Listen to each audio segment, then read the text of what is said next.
Sir, আমরা তো অনেক মানুষের উপর কত রাগ কত অভিমান করে অনেকটা সময় যোগাযোগ করি না, কথা বলি না। স্যার, একটু ভেবে দেখেছেন? চলুন একটু কল্পনা করি, আমার যখন ভীষণ করে মন খারাপ হয় তখন আমি ঠিক এই কথাগুলো খুব করে ভাবি। ধরুন আপনার একটা প্রিয় মানুষ আছে, আপনি তার সাথে খুব খুব করে অভিমান করলেন, অভিমান করে তার সাথে কোনো কথা বললেন না, মেসেজও করলেন না, কোনো খোঁজও নিলেন না। এভাবে অভিমান করেই রাতটা পার হয়ে গেল। সকালেও সে আপনার কোনো খোঁজ নিল না, আপনিও তার কোনো খোঁজ নেওয়ার সময়ও পেলেন না, কারণ মধ্যরাতে স্যার আপনার ভীষণ করে বুকে ব্যথা করছিল। ওই যে কিছু হারিয়ে গেলে যেভাবে করে বুকে ব্যথা করে, কেমন জানি দম আটকে আসে, বুকটা চেপে ধরে, ঠিক সেই সময় আপনার ভীষণ করে তার সাথে কথা বলতে ইচ্ছা করছিল, কিন্তু আপনি আপনার ইগোর জন্য তাকে মেসেজ দেননি, কোনো কল দেননি। হয়তো তখন আপনার মনটা ছটফট করছিল, আপনি তারপরও তাকে কোনো মেসেজ দিলেন না। সকাল হলো, তবু আপনার ফোনে কোনো মেসেজ বা কল এলো না, কিন্তু আপনি ঘুমিয়ে আছেন। আপনার পরিবারের মানুষও আপনাকে ডাকছে না, কারণ আপনি মাঝে মধ্যেই অনেক রাত করে ঘুমান। আপনার আম্মু ভাবছে ঘুমাক আর একটু, হয়তো রাত জেগেছে, আজ তো আর কাজ নেই, ঘুমাক। আপনার ছোট্ট বোনটিও আপনাকে আর ডাকছে না, ভাইয়া ঘুমিয়েছে, মা নিষেধ করেছে তোর ভাই ঘুমাক। অনেকটা বেলা হয়ে গেল, তবুও আপনি ঘুম থেকে উঠলেন না। এবার দুপুর পেরিয়ে বিকাল গড়াতে এলো, তবুও আপনি ঘুম থেকে উঠলেন না। এবার মায়ের মনে একটু চিন্তা হতে লাগলো, মা ভাবছে এবার তো কিছু খেতে হবে। দরজায় গিয়ে কিছুক্ষণ ডাক দিলেন, ওই উঠিস না কেন? আপনার নাম ধরে অনেকক্ষণ ধরে ডাকতে থাকলো, কিন্তু আপনি কোনো সাড়া দিচ্ছেন না। মা আবার কাজে ব্যস্ত হয়ে গেল। কিছুক্ষণ পর আবারও মায়ের মনে খটকা লাগলো, কিরে আমার সোনা তো এত সময় ঘুমায় না। আবারও আপনাকে ডাকতে শুরু করলো, এবার আপনি তবুও উঠছেন না। এবার মা একটু কান্না ভেজা কণ্ঠে আপনাকে ডাকতে থাকলো, আপনি তখনও উঠছেন না। দরজায় অনেকবার কড়া নাড়া সত্ত্বেও আপনার যখন ঘুম ভাঙলো না, তখন মা একটু কান্না সুরে ছোট ভাইকে ডাকলেন, বললেন, এই কই রে, তোর ভাইকে একটু ডেকে দে, ও উঠছে না কেন? অনেক মানুষ জড়ো হয়ে গেল। আপনার দরজায় কড়া নাড়তে নাড়তে বিকট শব্দেও আপনার ঘুম ভাঙছে না, আপনি তখনও ঘুমিয়ে আছেন। আচ্ছা স্যার, আপনি তখন কেমন ঘুমাচ্ছেন? আপনি তখন ঘুম থেকে কেন উঠছেন না? তখন পাড়া প্রতিবেশী এসে পরামর্শ দিল, দরজাটা এবার ভেঙে ফেলা উচিত। কেউ কেউ দরজাটা বিকট শব্দে আঘাত করছে।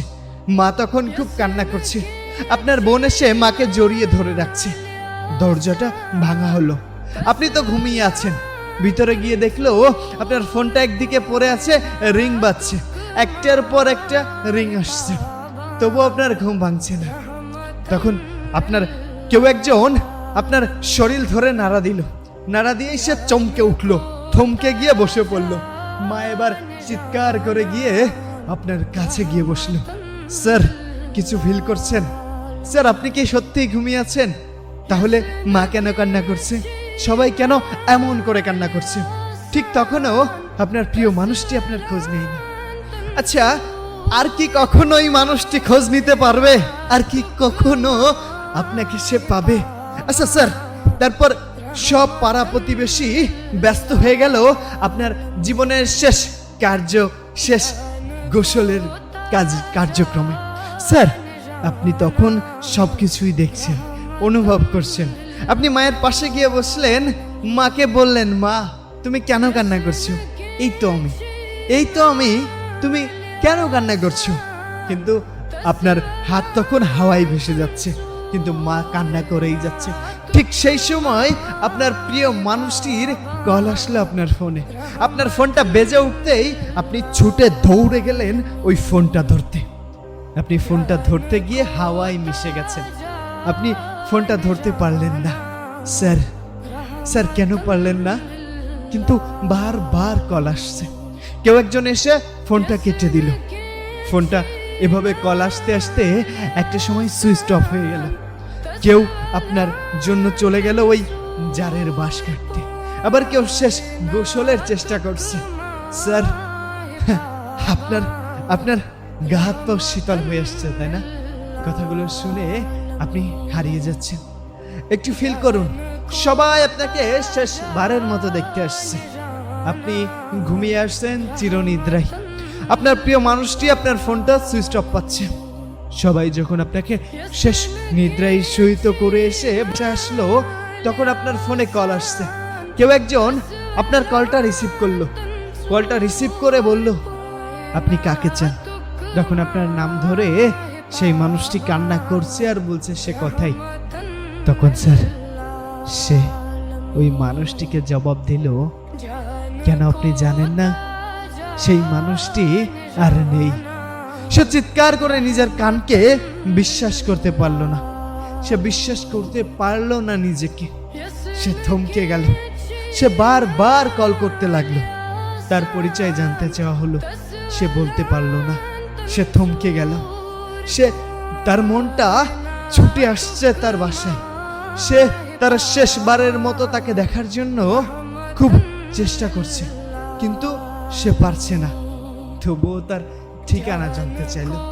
ঠিকানা জানতে চাইলেও তবুও কেউ তাকে তার ঠিকানা দিচ্ছে না, কারণ সে কে হয়? তার মনটা তো ছুটে আছে তার বাসায়। স্যার, অনুভবটি কেমন লাগলো? স্যার, তারপর যখন সেই মানুষটি আপনাকে আপনার বাসার উদ্দেশ্যে ছুটে আসলো, ঠিক তখন স্যার